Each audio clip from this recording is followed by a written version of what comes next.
Similar to people, one of the most important things for a sick seal or sea lion is a steady diet of healthy food. The Fish Kitchen is where our community of 1,000 volunteers prepare all the delicious meals for the animals. Yeah, finish them up. We're just going through rescue line charts now. Each patient is given a meal plan by our veterinarians for how much and the frequency it should get fed. It simply depends on what is best for the animal. The preferred method is feeding the animals whole fish like frozen herring. We ensure animals receive their allotted fish, but force the patients to retain their wild feeding behaviours by having to compete for their meals. This creates an easier transition back to the wild when they are healthy and released.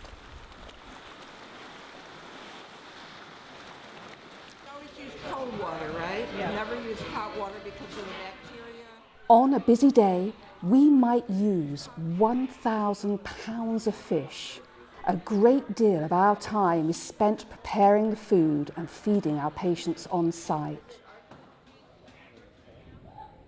One of the major issues we face at the hospital are animals that are simply too young or weak to feed on their own. Each spring, we typically see many extremely young elephant seal and harbour seal pups needing rescue that simply don't yet know how to eat fish. Many, like this 5-day-old harbour seal, should still be nursing from his mother. Young harbour seals get separated by storms or human interaction and are found alone on the beach, unable to find food on their own.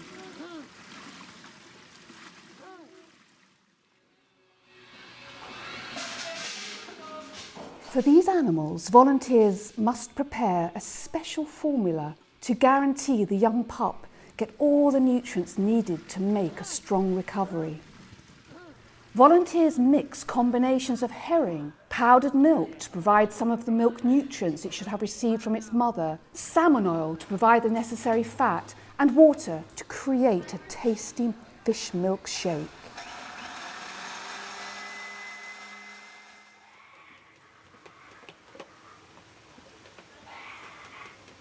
With wild animals, we must feed some using a method called tube feeding. We place the formula into a syringe attached to a tube that is placed into the mouth and goes into the stomach, where we can administer the formula directly into the animal. Tube feeding is a last resort. While not the most pleasant looking procedure, it does not hurt the animal, as seals and sea lions swallow their fish whole and can withstand the tube in their esophagus. For the younger animals, it takes a great deal of patience while they learn to eat fish on their own.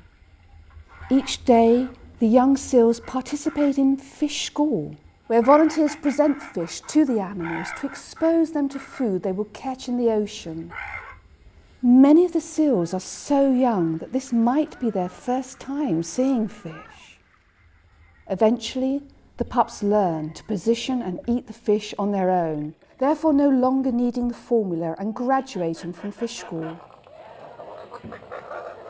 Once the animals are able to compete with others for food and have a clean bill of health, they are able to be released.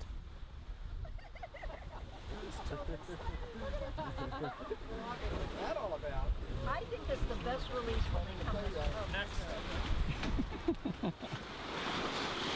Okay, well, the next guy will push him away.